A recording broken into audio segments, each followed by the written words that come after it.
जय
सर प्रणाम।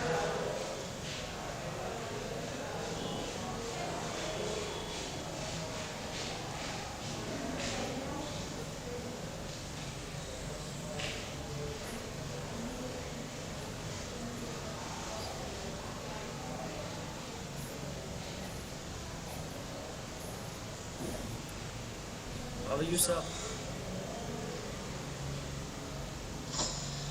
Hello, Yes, Pranam, Namaskar, most welcome.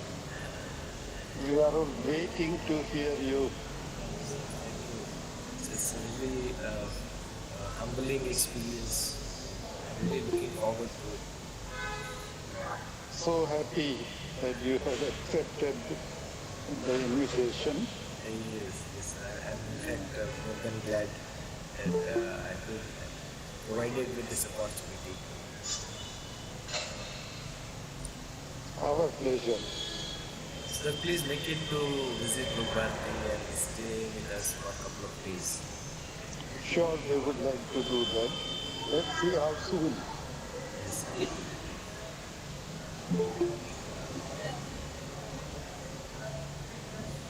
Okay, I think I should be on mute now. Namaste, Bhadani sahib, most welcome. Namaste, namaste.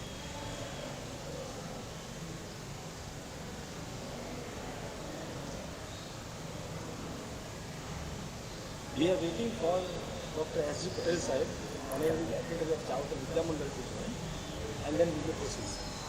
Sure, please.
I just had a telephonic talk with the secretary, sir, and he's about to join.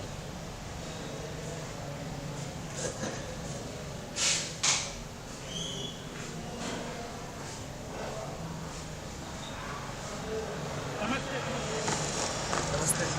Namaste, sir. Good morning.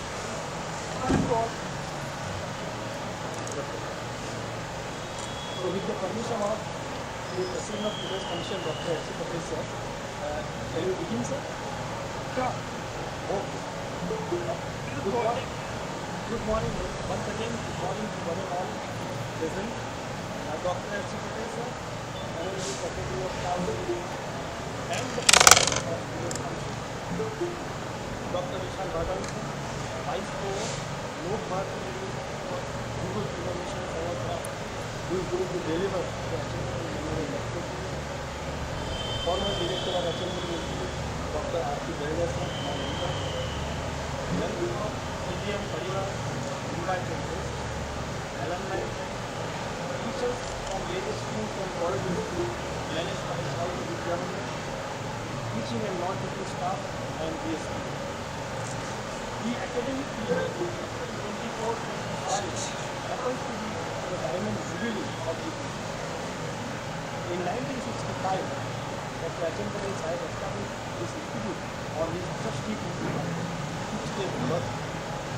And I'm really very glad to take you to the 11th founder of this institute. I feel privileged by warm welcome to all of you on this occasion. As the official of this institute, take this opportunity to introduce the dignitaries of today's function. Memorial lecture but due to the heavy rainfall across the state, we have to postpone the government led the holiday. And then today, we are going to organize the online work. I welcome you once again.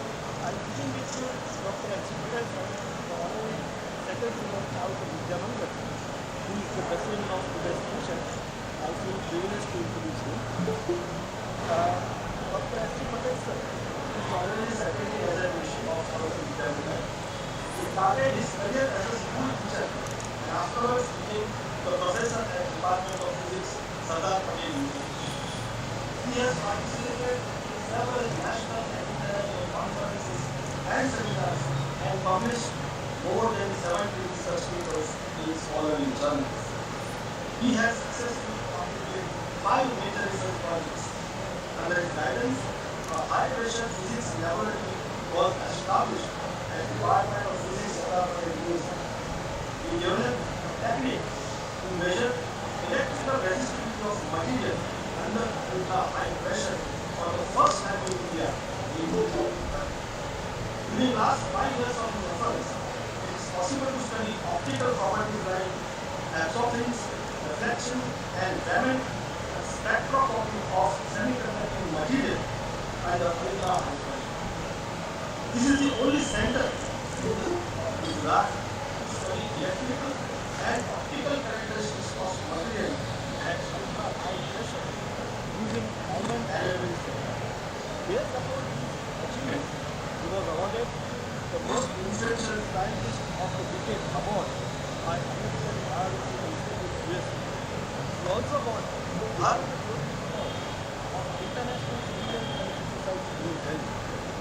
Owing to his zeal and love for society to popularize science, he was appointed as the first honorary director of C.C. Patel Community Center established by Sardar Patel University, which is granted by the Gujarat Council of Science and Technology, Department of Science and Technology, Government of Gujarat. He remained very active member in the Rotary Club of Vidyamandal and other social organizations. He is a true devotee and lifelong student of Prajapita Brahma Kumari Vidyalaya. After his retirement since July 2008, he has been offered his services to South Vidyamandal. This in charge of overseeing the various schools of South Vidyamandal and providing necessary guidance to all the graduate institutions. Patel sir, I welcome you on this auspicious occasion. Welcome, welcome. Today we have with us Dr. Vishal Bhadani sir from Lok Bharat University for Rural Development, Rural Relations, Vadodara, who is going to deliver the 31st HMPIETR lecture today on the symphony of meaning, how language orchestrates the brain. He is currently the Vice Provost of Lok Bharat University for Rural Relations, Gujarat. He is a versatile teaching and research student. If I have to say something about him, as I mentioned, he is the current Vice Provost at the Lok Bharat University. He is also the former director of the International Center for Applied Gandhian Studies. He also worked as a faculty of English with the three institutes and universities of the state, such as the ISU, Maharashtra Central University, Vadodara, IIT, Bangalore, and Marwar University, Rajkot. Dr. Bhadani wrote a translated textbook for Cambridge University Press, Gujarat State of School Textbook, National Institute of Open Schooling, etc.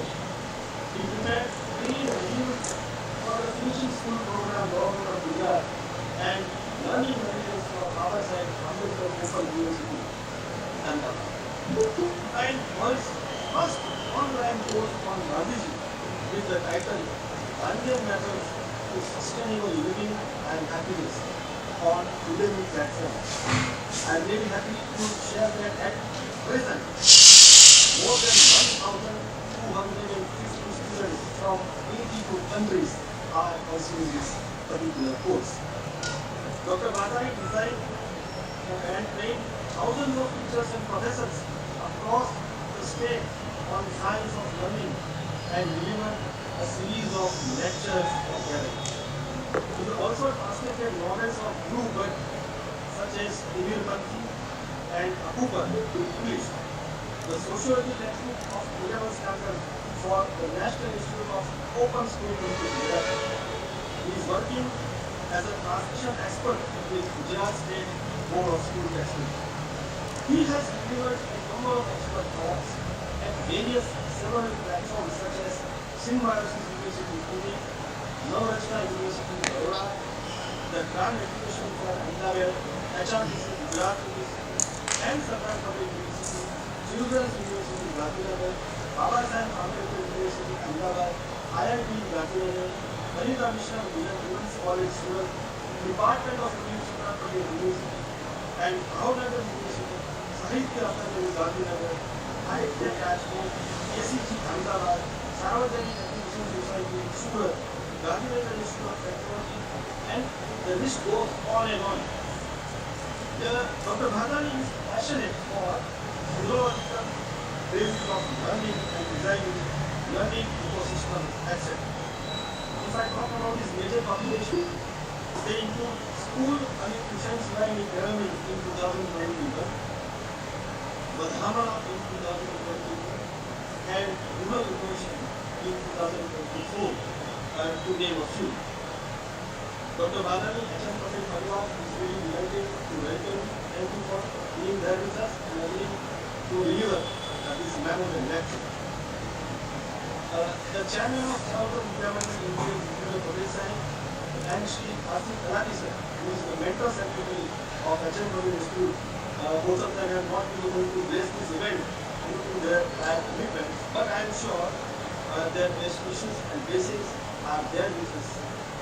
I am really happy that the former director of this institute, Dr. R.P. Jadeja sir, is also there. Sir, we are really delighted. A warm welcome to you, sir. I welcome all the invited guests, parents, alumni friends, and students, all those who have joined to pay 50 minutes for our prescribed Dr. R.P. side. I welcome you all. Without wasting much time, I will hand it over to the computer, Dr. Patel.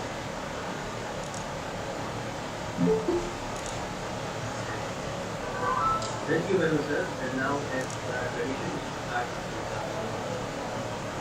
presentation. So to start the program, I call this learning.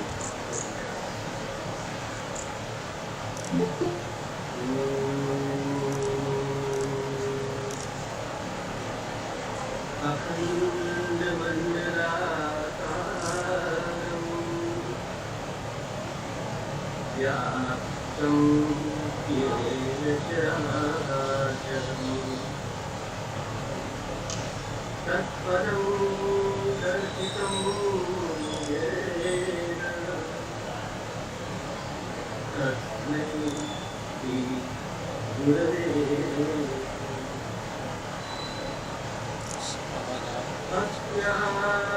अज्ञानतिर्यानस्य ज्ञानाञ्जनशलाकया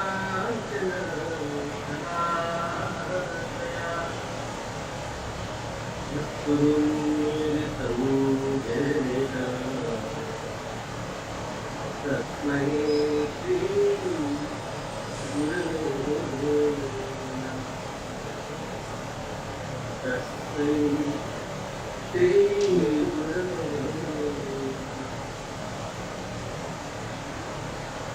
Thank you very much. Now, without wasting much time, I would like to request the speaker of today's 31st HM Patel Memorial Lecture, Vishal Bhadani. Over to you. So much. I believe I'm probably audible here, sir. Yes, sir. You are audible, sir. Please go ahead. Respected Patel sir, managers, sir, all the teachers and all the students of college. When this invitation came, I really missed the pulse in my heart because I have had great memories with HM Institute. And if it is considered, I am a student of HM Institute for around 25 years. I remember back in 2007, under the able guidance of Jadija sir, HM Institute started one course on language learning. So I was a student and I used to come to HM Patel to study how language learns. Dr. Surendra Sadhu was there. And of course, Joshi sir, so many people that actually shaped us in Canada. So those memories, and of course the founding figure HM Patel, since yesterday I was thinking that this lecture should begin with my confession of my own inadequacies of talking about even being part of this series of shaping literature. So I really speaking about the reason for considering me worthy of this lecture. Since we're going to talk about brain, I should also confess that I am a student of a recent student of cognitive science and taking couple of courses online and attending the sessions offline. What happens to the brain when we learn? So this is kind of homework for me to share some of the updates from this process interface. Only because I don't go off the track, I have prepared some slides which I would like to share.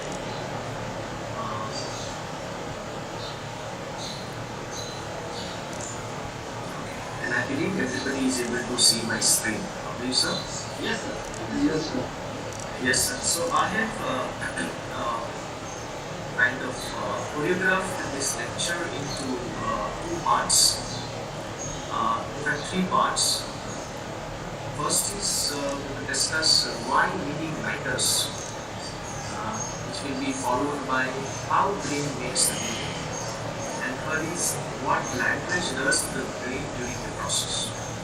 The reason why I have selected this subject is because we have known brain for quite a long, but last 25 years have been game changer because now it seems that we have been able to open this black box called brain. The unfortunate part is that all other disciplines, let's say corporate, entertainment, all those sectors of life, they have been using cognitive science for quite a while now. But we, the teachers, or the academics, we are very far away from this magical thing called cognitive science.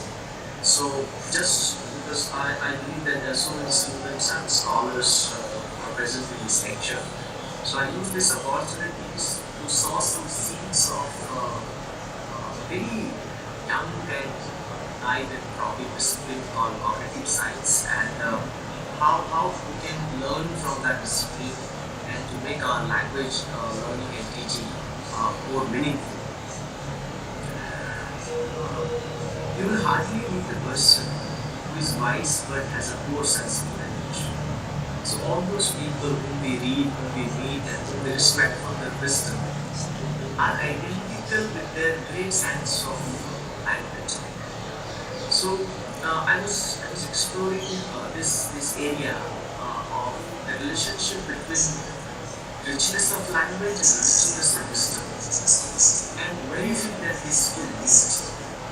And during my exploration, I happened to read Francis Bacon and Leonardo da Vinci, and look what he has to say about it. He said that the noblest pleasure is the joy of understanding.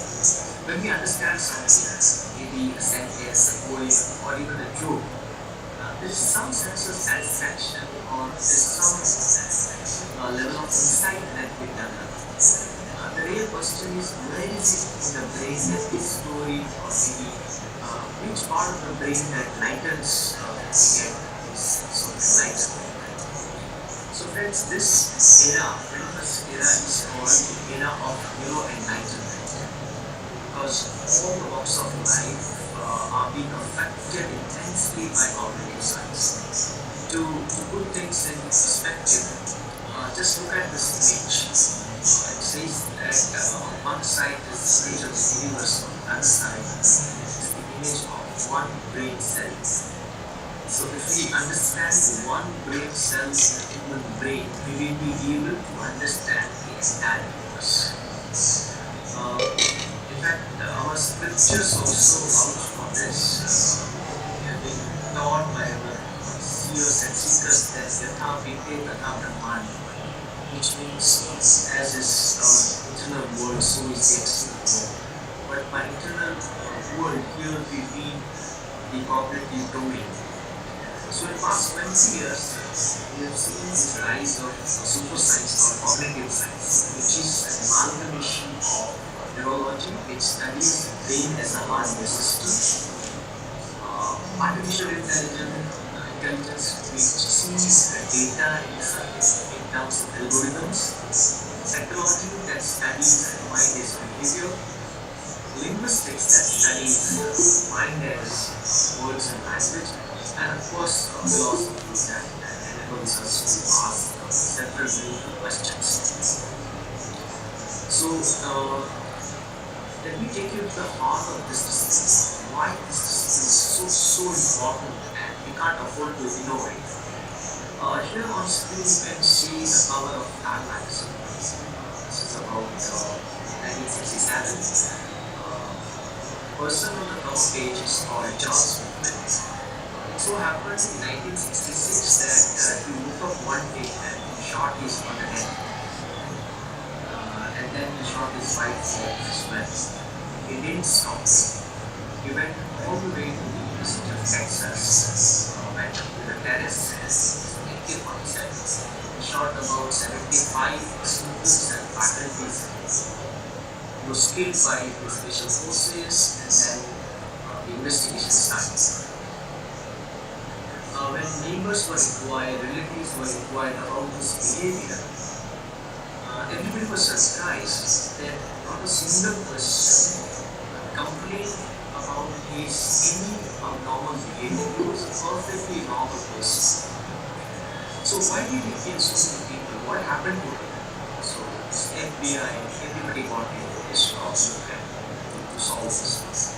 So they found out his brain, and from here the twist in the story begins. In his diary, he wrote something like this. I did have fears and violent impulses. I had some tremendous headaches. I'm prepared to die. After my death, I wish an autopsy on me to be performed to see if there is any mental matter. So he knew something is wrong with his brain, but he was not able to decipher what was going on. He left a check of rupees 15,000 US dollars to perform an autopsy.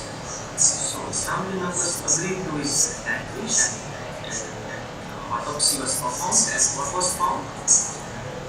In our brain, there's a department, there's a function called amygdala. Amygdala is responsible for fear, rage, aggression, sense of violence, strong emotions. Doctors found that there was a massive tumor in his amygdala. From that incident, that entire thing shook the world. That's why we appeared on the cover of Time magazine. That there's something else at play when we are behaving in a particular way. It was not this conscious decision to kill others, but it was this tumor that caused that behavior. Another case study is that of the lady who remarried with 12 years daughter from the previous marriage. After a couple of years, one day she called the police and said that come and arrest my husband because he has done a pedophile. A pedophile is a person, whose sexual orientation comes from adults to children. So he never that written condition. Police came, but since there was no act of any crime, there was technically he was innocent. So he was taken to the hospital, his MRI was done, and the studies were done, and what they found was this. These are the extents of the cell. As you can see, there's a lump on the right side of the frontal lobe.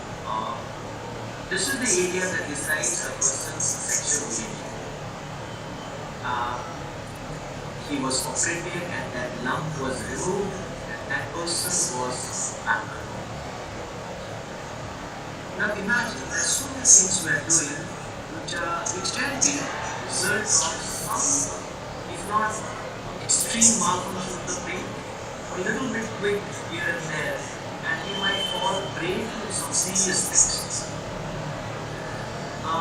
Recent studies in cognitive science is actually mammoth size, and people are taking quantum leap. Just to give an example, there's a cognitive scientist called from Israel. He's working on a project called to see somebody's dream on screen. Imagine that. It looks scary because we dream all sorts of things. What if our family members and friends and everybody is able to see what we are dreaming of? This article was published in Nature, so it is not mumbo jumbo, but it has a sound research base on it.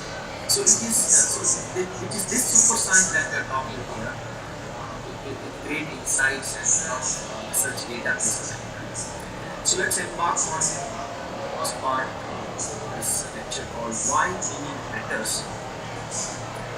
I believe meaning matters for two ways. One is it is a survival skill. As humans, if we are not able to make sense of what is happening around us, inside us, then probably we won't exist in this ocean. Second reason why it matters is that meaning leads to wisdom. If we want to have society an age of wisdom, the first step is wisdom. Unfortunately, what we are seeing nowadays everywhere around us is wisdom spamming. People have a lot of data, people have a lot of information, knowledge, but we are 9 years away from wisdom. I don't know how to make sense of what we have. People are lacking what we call as common sense. To see life around us, we don't know when to sleep, we don't know what to eat, what not to eat. And such basic things are lacking in our social life or personal lives. When we reach to this idea of wisdom, this is so important. Wisdom is so important. There's a Dutch philosopher man also. He has to create an encyclopedia of stupidity. He says that there's so much of stupidity walking around us that we should make sense of our own stupidity. It's a wonderful encyclopedia, and it talks about forces and causes of stupidity and how stupidity can cause havoc and creative conditions, all sorts of things. But unless we make meaningful societies, we will not be able to make wise society. Because age of information has arrived, age of speed has arrived, age of knowledge has arrived, but we're not able to have age of wisdom. So to me, meaning is to clear our existence. Meaning is a psychological need, meaning is a social need, and meaning is also a cognitive and existential need. How? As you can see, that if we want to have a purposeful living or intentional living, there has to be a meaning in it. Otherwise, we will simply float. So if we choose that we want to swim, we want to decide our own course of life, then every one of us has to find out this meaning or and get it clear. Be it our career choices, relationship, or social transaction, and even the spiritual journey. Nothing is possible without this sense of purpose. The sense of purpose is nothing but meaning. Secondly, nowadays people talk a lot about problem solving. Problem solving is considered as one of the 21st century skills. They say that anybody who wants to try in the 21st century has to learn this skill called problem solving skills. But where do you begin? How do you learn to solve a problem? So the neuroscientist said that if you have strong linguistic skills, you'll be able to articulate your problems accurately. And that is the first step.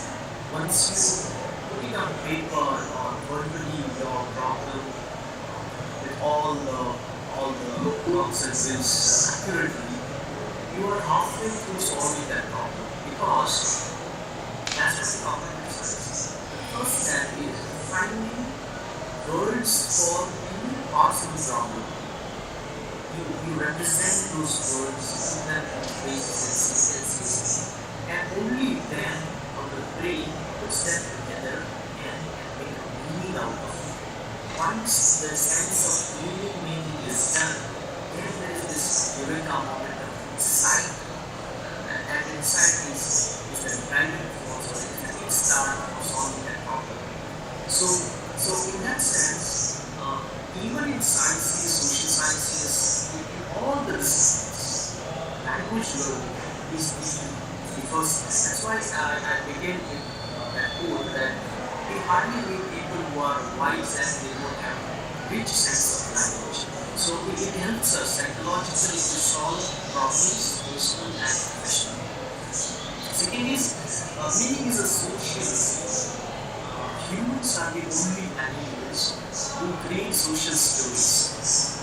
When we create social stories, we collectively believe in those stories, and that's how societies evolve as civilizations. Without stories, there are no civilizations, and cultures don't exist without stories. Just to give you an example, we believe in various stories and various beliefs, for example, heaven and hell, and power and good. Suppose it would be the world, suppose other animals, let's say dogs and cats, they don't have this sense of how and good. So how do they operate and how we operate in our lives make a hell of a difference. So we are given to some social stories and we need them. Third is it is about cognitive and existential need. Whenever we perceive anything through the senses, our brain's default function is to find out a pattern. So people in brain science they say that human is a pattern-seeking animal. They always like to not find a pattern, it creates. Sometimes it is called hallucinations.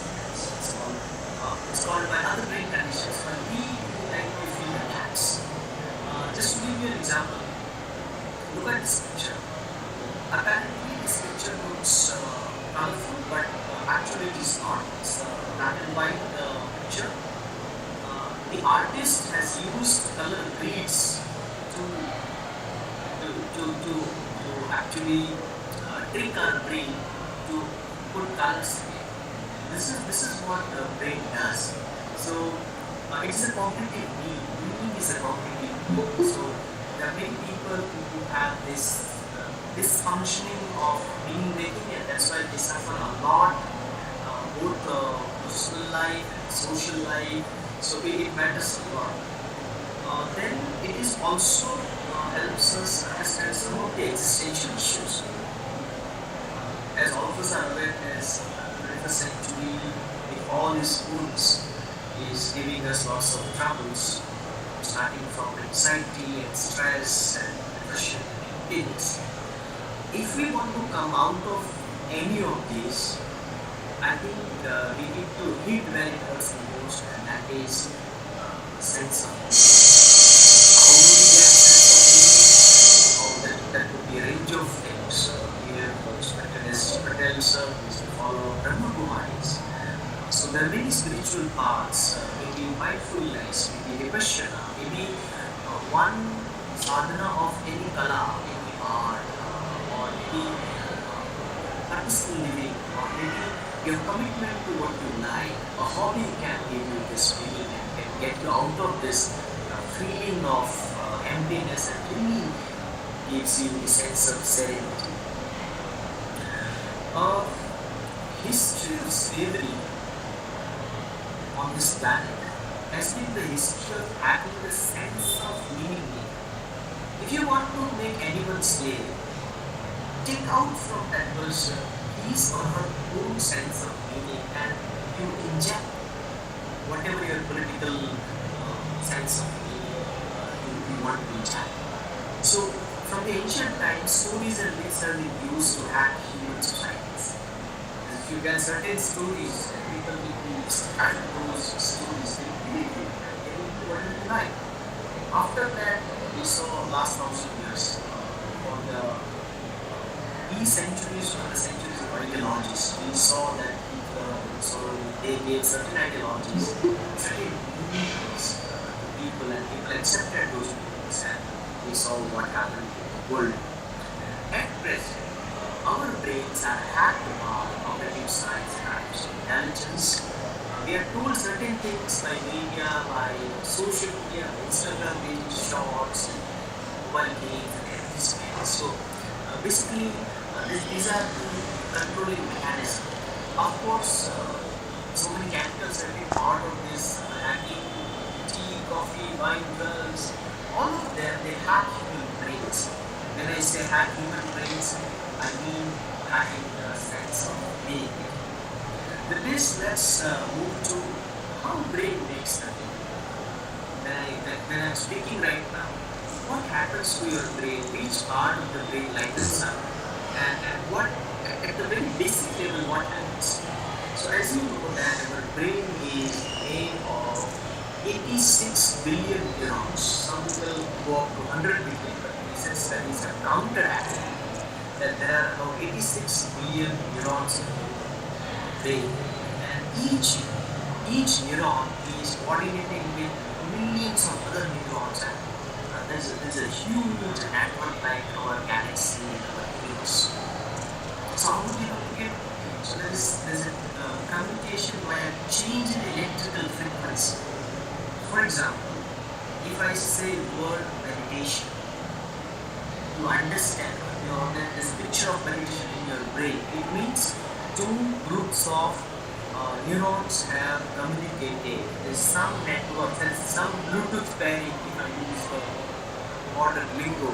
There's a Bluetooth pairing between two groups of neurons. They communicate. It is called neuron firing. So when we are learning certain parts of the brain light up. So last 100 years told us that Our brain is a kind of compartmentalized brain. So let's have a frontal brain takes care of our sense of judgment, fact, what should be the speed of our vehicle, this is what. Then we have our language area, visual area, auditory area. So basically, they have told us that these three compartments are there. But recent studies have said that no, these compartments are not exclusive compartments, but the actual design is modular, which means any part of the brain is communicating or participating or coordinating with any other part of the brain. So modern brain understanding of the brain is a modular network. So we can't say that X, if you hit your head with certain, as we see in movies, that hero has an accident and he forgets everything and he loses his memory and then he gets another accident, gets his memory back. So this does not work actually. Brain is smart enough to relocate one function of one part of the brain to another. So many studies have been conducted on refunctioning of certain parts of the brain. So this has got many people interested in the cognitive science, including Mr. Elon Musk. So this Dr. Sanjeev in University of Stanford, he said that how do you decide to go to left or right? So there are certain groups of neurons that are deciding. What if we connect them artificially outside your brain? So he conducted an experiment on a rat. The rat was summoned, he was euthanized, and then his head was opened, a little chip was inserted, back, and then a real rat was operated with the remote control. Which means that you can switch on and off certain part of the brain artificially as well. Now this is a crack in human history. This is kind of an ice-breaking moment in human history, or in fact the history of entire evolution. Because this is for the first time that we are doing something like this. Previously we have been doing with stories and ideologies, but now we are using gadgets for that. So Elon Musk started a company called Neuralink, which is making brain chips. We call it brain-computer interface, BCI. Right now when we are discussing this, about 40,000 people in USA have already implanted chips in their brains. 40,000. But mind you, none of them have implanted chip to enhance their brain performance, but helping them to deal with certain brain conditions like Alzheimer's, Parkinson's, senior citizens. They're able to live a normal life with these chips. This is how chips will get into our body. And imagine in the future when students will come with chip in their head with all the knowledge from KG to PG, then what do educational institutes will do? That's a question. Well, how do we do this? So we know MRI, the actual full form is functional magnetic resonance imaging. So what does an MRI do? So people are given certain tasks. Suppose you are given a story. So when you're reading a story, the part of the brain that understands the story needs energy in terms of oxygen. So fresh blood flows towards that part. So MRI locates that part. So whenever we have any injury or any problem in the brain, what MRI scans the dysfunctional part, the part where maximum oxygen is flowing or minimum oxygen is flowing. But it is still incomplete. Why? Because it only tells us the region. It is unable to tell us when exactly it happens. So we need another technology which is called ERP, Event Related Potentials. So this is called a helmet with electrodes, and certain electric frequencies are run through your head, which you don't experience that electric frequencies that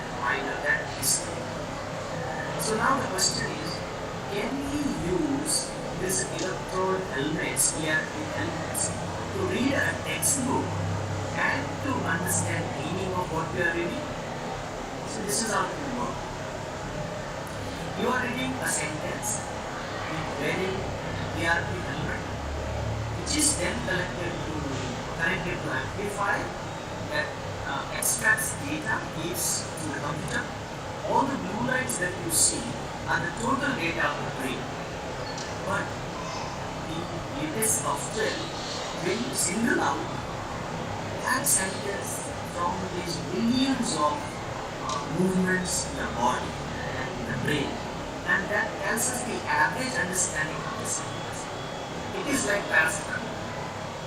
Can we have a textbook like paracetamol?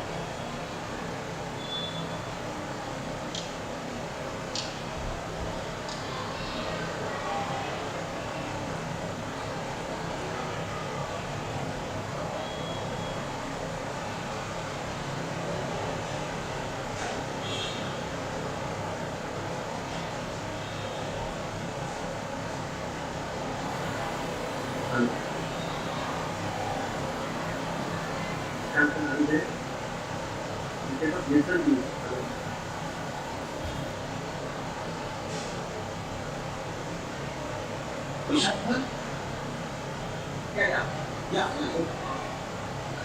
Yes. So as we are located in a small village, we have a power cut. So yeah. Okay. We'll reconnect from where we stopped from this paracetamol. That is it possible to have a non-discriminatory short textbook that if you use this textbook, you will definitely learn? Because all the sciences are going towards that direction. We need short result. Now, how does that happen? Now, from this, it goes a little technical, but it will be very interesting to understand this. So, basically, on this helmet, they use 4 frequencies. It's called mismatch negative 100, negative 170, negative 400, and positive 600. Now, what is each frequency does to language learning? I'll take a minute to explain each one of them. So let's say this first with this helmet on and this electric frequency is run through your head. So what it tells to the software is that this person has his hearing system on and it is connected to his brain. Look at this word. This word is called sukimi. When I use this word sukimi, you hear that sound. So at the level of sound, your system is okay. You still not get what the meaning of sukimi is. It's a Japanese word. So how do we make sense of this? So we need to use another frequency, which is called instead. All the native speakers that when you speak all the time, at the drop of the hat, you get the 100 or the second we get the meaning immediately. So that we get when we learn N170. So meaning of sukimi in Japanese is moving the moon. So now if we scan your brain, we have similar flow of oxygen in the brain as well. Because now you get this meaning. Third is being 400, positive 400, meaning. Look at these 2 sentences on the screen. The pizza is too hot to eat. Second is, the pizza is too hot to sing. Now, let's consider that 5th grade students dealing with some exercises with these sentences. If the helmets are on, the moment the student hits the word to sing, and if he gets it or she gets it correctly, he or she will understand that there is something wrong with this sentence. So before that student answers, computer will tell us that this student has understood the mismatch in the meaning. And also, the pizza is too hot to eat, which means there is no problem with this sentence. So the peak at 400 is the result of not understanding the meaning or something wrong with the sentence. Now this is at the level of meaning, but we also deal with structure. structural patterns in sentences. So there is a frequency called positive 600. So what happens in positive 600? So the cat won't eat and the cat won't eating. So grammatically, there's structurally there are problems in the second sentence. So how do you identify it? As of now, our methods of identifying grammatical errors is nothing but pen and paper test or maybe oral. We do not have medical tools like fMRI or ERP to find out whether our students are learning what they need to. So the future of evaluation will have a close brush with medical science, or I would say cognitive science. And in fact, that would be needed because that will save a lot of our time and energy in error analysis, in the remedial teaching and coaching. So many companies have already started building such helmets. And as you can see here, there are two images that you are seeing. One is there are artificial hands, which is by Google. Google is building the Google Brain. Now the beauty of this Google Brain is this, that these 6-7 hands, artificial hands, are picking up things from one tray and putting into another. Now each time the hand picks up, there are sensors in those fingers, and those sensors can identify, can know the material of the object, size of the object, weight of the object, and color of the object. The beauty is, it takes only one hand to pick up and understand one object. The rest of the hands do not pick up that object. Why? Because all these hands are connected to one single brain, one single neural system. To give you a simple example, we have 10 fingers. Suppose we burn our pointing finger, we don't then burn rest of the hand. We understand, okay, this is how it feels when we burn our skin, right? Because all the body parts are connected to a single brain. Now imagine the second image. 10th grader students are learning active voice and passive voice. All of them have put on these electrode helmets. Suppose one of them gets the sentence correct, converting active voice into passive voice, the rest of the class need not learn it. They will automatically learn it. How? Because all these helmets are connected to one system, and the system will neutralize that learning into all those brains which are connected. In other words, there will be automatic downloading of this understanding without conscious efforts. As I said, this is going to be game changer. And look at this image. NeuroSky headset is now available on Amazon. The price is about 25,000. At the moment, this headset is telling only two things: whether you are focused on what you are doing or you are not focused. You are out focused. But this is the first version of it. Imagine 60th version of it.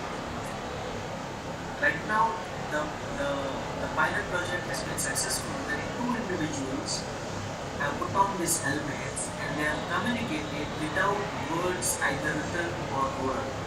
So direct thought translation.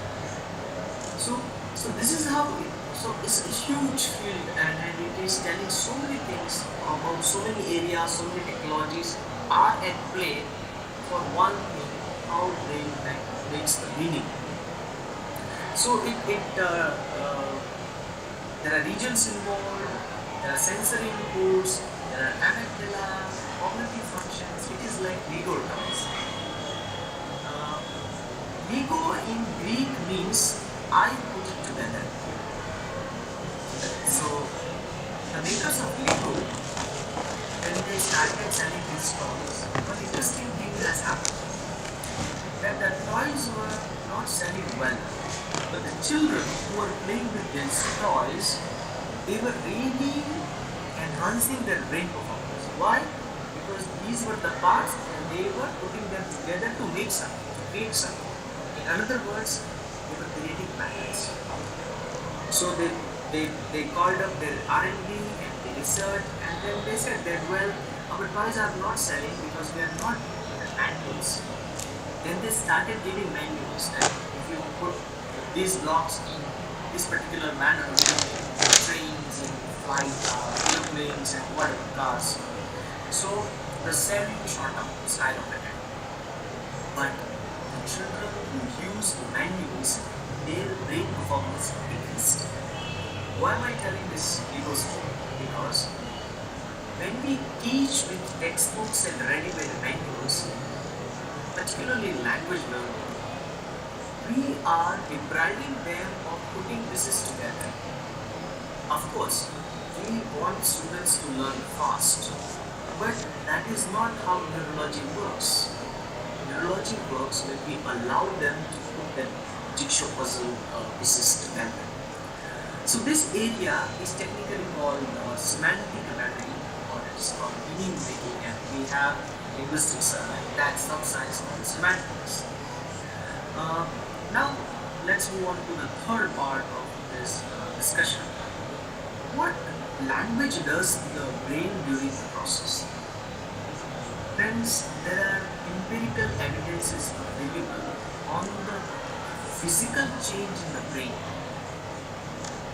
When we do certain activities, our brain actually changes physically. Now, this is remarkable because this is not what psychology tells us. This is what neurology tells us. Psychology looks at the behavioral aspects of personality, but neurology tells us the hardwiring on.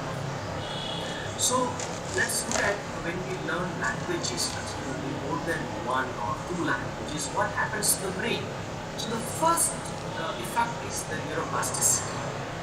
Neuroplasticity is the elasticity of our brain with certain inputs. So when we are learning languages with positive motivation, our brain changes massively. So that's why in positive psychology, or in BL also, or in DLED also, a lot of emphasis is placed on this idea of positive reinforcement or motivation. The reason is those millions and millions of neurons need to connect, they need to have Bluetooth pairing. This pairing is possible physically when students are motivated. Also, internal feeling can change the brain just like external experience. We know about hormones and dopamine and adrenaline and endorphin and oxytocin, all these hormones. External world, external experiences change our brain, but so do the internal feelings. So I think it is high time that we need to understand its implications for the language teachers. For example, I think the first thing we need to teach in our BA courses is mood literacy. We hardly know anything about moods, mood swings. Or even if we know, we do not prescribe them from our syllabi. So all the language teachers need to have the understanding of mood cycles, and then adjusting our lesson planning or activities according to the mood cycles, both vertically in terms of day, what is our general mood during the morning, afternoon, before lunch, after lunch, during the evening, online, offline. So these kinds of studies are available. Second is green pen over red one. The English teachers are always accused of being grammar police. We always have a red pen, or sometimes with a red eye also. We like to find out the S is missing and E is missing. But this is actually discouraging the motivation part. We are not saying that we should not find out and correct the errors, but how we do it matters. And our brain enjoys learning. Monotony kills the charm of learning.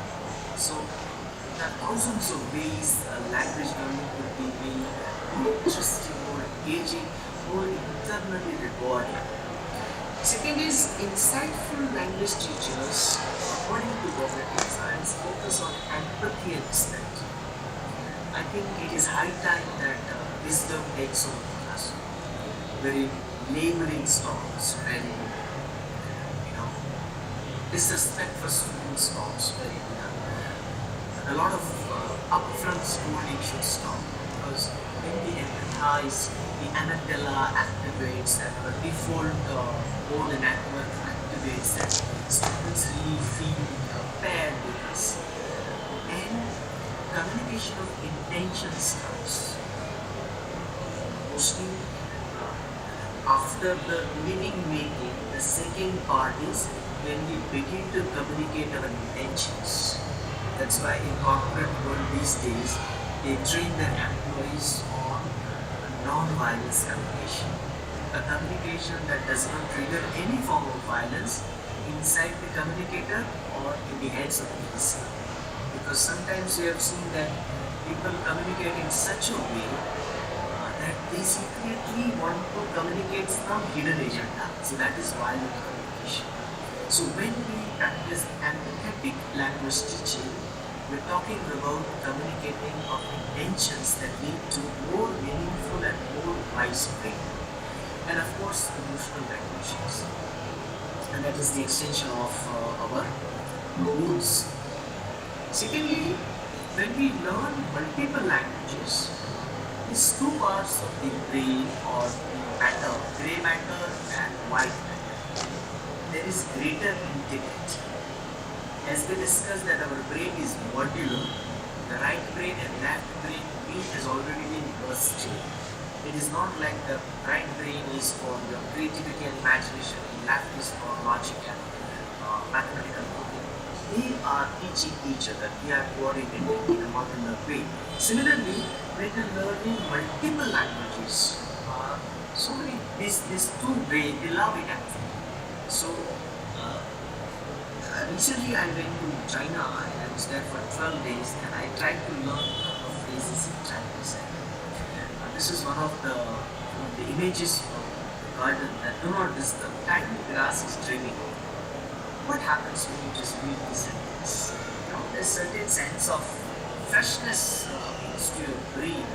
So one suggestion from the cognitive science is to have multilingual classroom. In India, for a couple of decades, maybe half a century, we have been talking about whether we should teach in English medium or in vernacular medium. But I think now the time is telling us that the third dimension, the third way is to have multilingual schools. There are schools in India and elsewhere where multilingual education is happening. Also, we need to go beyond the verbal language. Corporate signs and symbols, because the brain understands visuals more than it processes words. So interesting words imported from other languages like Japanese, Mandarin, German, and French, and that will give our students those neuron firing that is very much required. And the case for multilingual understanding has been really put well by Ezra Pound, who said that the sum of human wisdom is not contained in any one language, and no single language is capable of expressing all forms of degrees of human comprehension. That's why there's a very interesting book called The Bilingual Brain. So brain scans have been carried out of bilinguals, and they've proved that bilingual brains are better than monolingual brains. This is really interesting. And in India, probably that's why we are better off in so many areas where other disciplines are not. Physical change also happens when we don't use our brains. It is a paradoxical sentence that there is not a single moment in our life when we don't use our brain. But when we don't actively think about something, our brain does something very interesting. It is called DMN, default mode network. It is for self-reflection and introspection. A classroom should provide ample opportunities to students for reflection.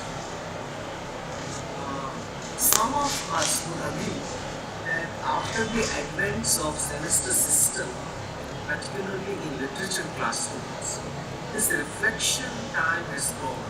It has been taken away by some admin task. So we've been forced to compress our discussion and our reflection. So that is actually injurious to our overall cognitive health. So this EMM helps combine language with larger thoughts and emotions. So what are we supposed to do as the language teachers? So we need to develop a gene for literary and philosophical text. Every lecture must begin with a quote that forces students to grapple, to struggle with the deciphering of meaning. Another way is to going back to essay writing. I think writing it needs to be re-looked at. Many therapists are prescribing handwriting as a therapy for certain brain conditions. There are books written about it called The Therapeutic Writing. There's an interesting book about it. So, but with all this typing and voice to text typing, they are losing one of the evolutionary ability of contemplation. So the more we type and less we write with our hands, maybe we will lose certain cognitive aspects, because that's the evolutionary curse that whatever function that you stop using will disappear in the larger schema of text. Secondly, we need to encourage construction of meaning over inference. In Gujarati we say Arthgrahan mein badle Arthgrahan. Because Arthgrahan means that meaning is there and you need to simply take it out and put it somewhere. That is a very superficial brain function and that does not actually help anybody. What helps is the construction of meaning. That's why poetry is what we need to prescribe more and more in all disciplines, particularly to the teachers. And yes, lots of jokes. Bakshi, one of the great writers of Gujarati literature, said that the acid test for your language learning, or highest form of language learning, is your ability to crack jokes in that language. If you can crack jokes in German, you know German. If you can crack jokes in Sanskrit, you know Sanskrit. And so is the English. So let me crack a joke. Let me try to crack a joke. We are not good at cracking jokes. I have written it down. It's between a conversation between Sherlock Holmes and Dr. Watson. So to save time, let me read the joke fully. In the middle of the night, Holmes nudges Watson awake and says, "Watson, look up the sky and tell me what you see." Watson says, "I see millions of stars by the universe. And what do you infer from the stars?" "Well, a number of things," he says, lighting his pipe. "Astronomically, I observe that there are millions of galaxies and millions of stars and planets. Astrologically, I observe that Saturn is in Leo. Horologically, I deduce that the time is approximately 3:15. Meteorologically, I expect that the weather will be fine and clear. Theologically, I see that God is all powerful and man is creation small and insignificant. What about you, Holmes? Watson, you fool, someone has stolen our tent."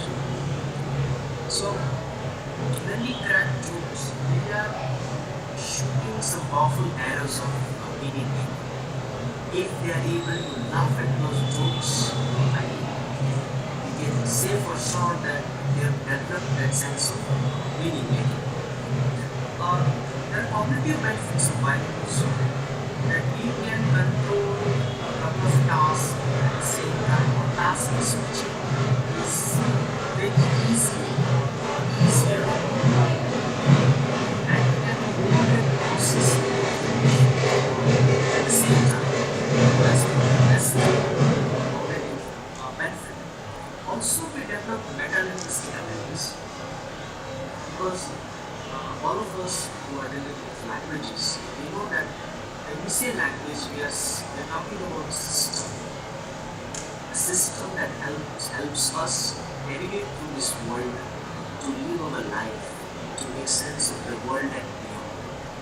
That is only possible with a rich vocabulary, contextual and associative understanding of these words, diving deep and then having a so much understanding of different levels of meaning, within the qualitative range of meanings. So, what are the implications for the language teachers? So, you need to find personal narratives that emotional connection with language and enhancing their sense of purpose, social bonds, and cognitive awareness. This is where we began this lecture, that meaning is a psychological need, sociological need, and a cognitive need. Asking them to put pieces together to find out pattern and to relate it to something larger than language and their personal life. So we need to design exercises that involve problem solving, storytelling, associative learning that engage them. Simple brain rule is use it or lose it. So we need to have more time for language learners.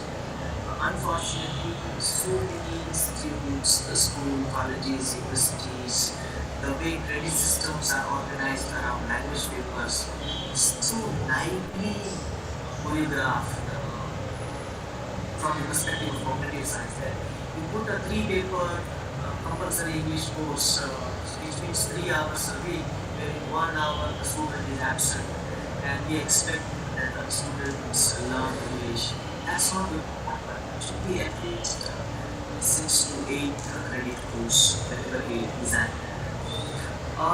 When we continuously learn languages, there's a big benefit, and the benefit is we can delay cognitive decline, which means we can delay our brain to age, we can stop our brain aging. That's the power of language learning. So many research, you and others have proven that it creates a buffer, because each new neuron firing is giving birth to further cells. So if you learn English, so my suggestion is with English, or we need to start courses on other foreign languages. Patel or ABCD University can also start, which should be compulsory for everybody. Because when we say that if you learn English, you will be better off in America and Canada, my argument is you will be better off with your own self, because you will understand 5 of the following things I need to talk about. So when language becomes theater, symphony, what is the symphony? The title of our lecture. The symphony is of these 5 musical instruments of our life. First is consciousness. We are aware that we are there on this huge cosmos. This awareness is keeping us alive, healthy, and blissful. If you are not aware, you are living a mechanical life. So to enhance, or at least to start experiencing this awareness, we need to have linguistic understanding of what is this consciousness. Secondly, cognition. Thinking about our thoughts.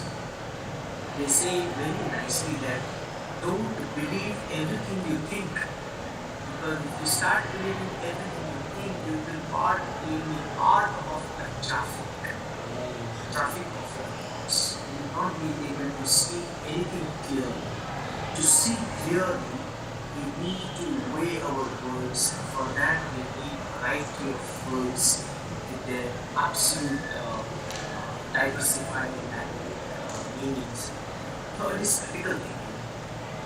To see things from several vantage points, to accept the opposite, to hold our forces of opinions. This sense is a critical sense. It is also developed in the process of language. character. As I said, the plurality of character and wisdom has a strong connection with your sense of meaning of this world and of yourself, of life and of course of language. And third, fifth and last is humility. Doing something what needs to be done over what is desired to be done. This is a judicious sense. So when larger society is suffering from something, I need to live in the society. That's relocation of purpose from living extremely individualistic life to life that people like HMPIETR, people like Patel, people like Patel have ambition. We are always growing. So for this pluralistic society to exist, we need to have a greater understanding of language learning. And my last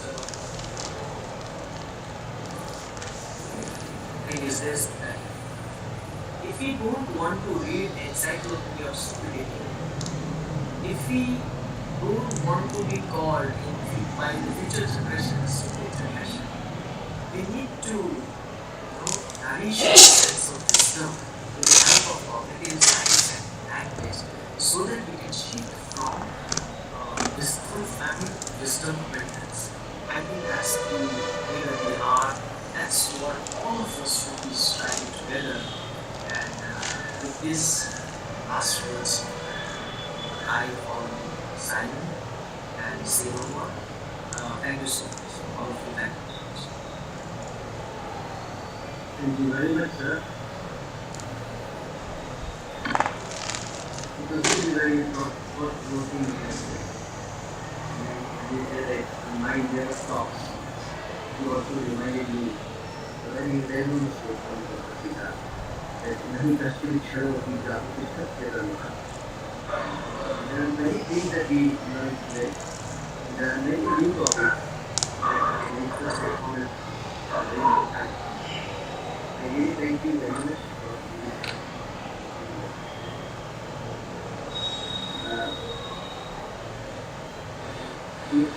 It is a tradition now in our institute that we publish the lecture, and even your lecture was published. And in a face-to-face mode, we have released the book also. But since we are now on the virtual platform, we can send it to you. We already taking this present also. With that, I would like to request Honorable Vishal Bhadani, who is the president of this function, to use this signature. Namaste. I am very happy to join with all of you. The reason is quite obvious. Dr. Vishal Bhadani, who is a teacher of budding teachers, narrated the talk in an interesting way and talk about the future teachers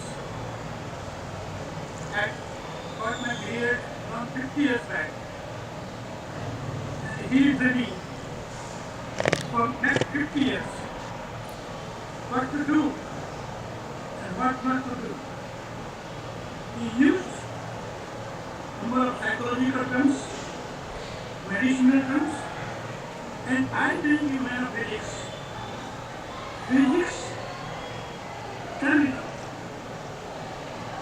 It is my best compliment to Dr. Vishal for the wonderful speech, and at the same time thanks Dr. Parna for getting such a brilliant person for all of us, for brushing our mind. And with that, it should for a longer time. He has shown the power of problem solving. He touched about the meaning of social need,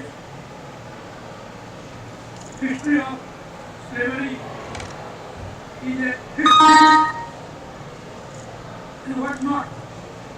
And even to summarize everything, let us thank and congratulate the speaker of the day and wish him a grand success for the rest of his life.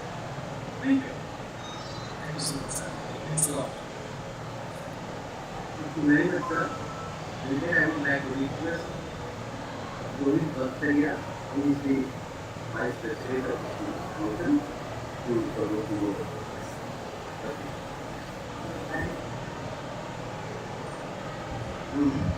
A very good morning to all. Namaste. As the Vice President of Central Committee, I feel honored to propose vote of thanks. First of all, I would like to thank Engineer Patel Sahib, Chairman Charter Vidya Mandal, who has not been able to attend the lecture, but his blessings are always with us. Secondly, I would like to thank Dr. S.G. Patel sir, Honorary Secretary, Charter Vidya Mandal, as the President of today's function. I thank him for sparing his precious time for this lecture, in spite of having his busy schedule. Thank you very much, sir. I also thankful to Honorary Joint Secretary R.C. Karati, sir, the mentor of this institute, who has not been able to attend this lecture due to his previous commitment. He has always guided us and assisted us at every step. I extend my special thanks to today's speaker, Dr. Vishal Bhadani, for accepting our invitation and delivering such a thought-provoking and illuminating memorial lecture. Sir. We are indeed grateful to him for enlightening us. Thank you very much, Vishal sir. I thank all the respected office bearers of CBN, invited guests, principal and head of various institutes.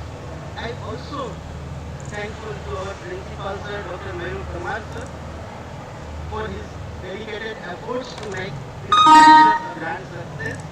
And many thanks to my colleagues, members of Alumni Association and students for their support. Thank you everyone. Thank you so much.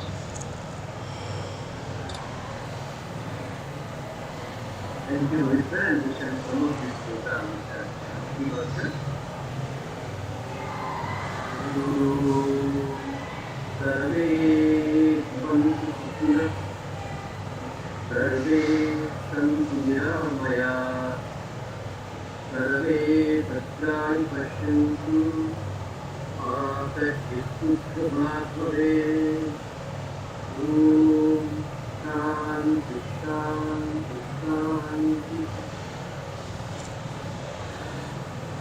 Once again, thank you very much. Thank you very much. Thank you. Be very much. Thank you very much, sir. Thank you.